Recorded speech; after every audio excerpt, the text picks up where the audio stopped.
Three, two, one, dito eh.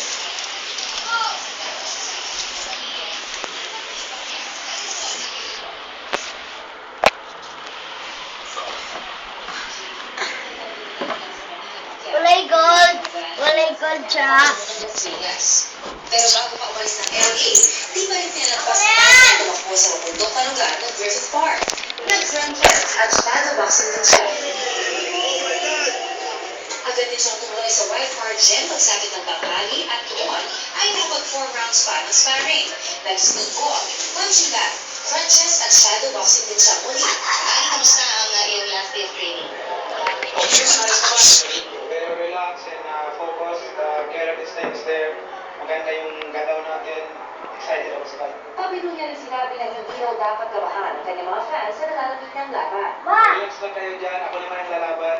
Just pray for me. Iwasan ng lahat ng ipapagulain ng kanyang mensahe at may fluid weather Cellphone mo. Ang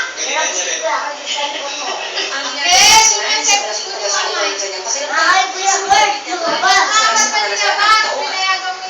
Hindi, okay. Peace of mind ako.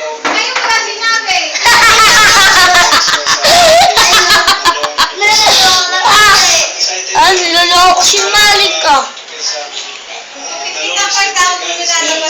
At syempre, di nawala Ay, ang hindi mensahe na alam nangyari. Ay, Loli, hindi mo nga alam. Sa buong sabay ng Pilipino Loli, hindi mo nga alam. sa karanalan ng ating bansa. At kahit na excited ang usapan, Sa CCTV ka rin. di ba rin niya nalimutan mo yung Delete ka naman yan. si Mary Delete ka rin naman yan. sa Indonesia. Delete ko naman yan. Delete ko naman yan. Ay, delete ko rin yung picture ng Minecraft mo.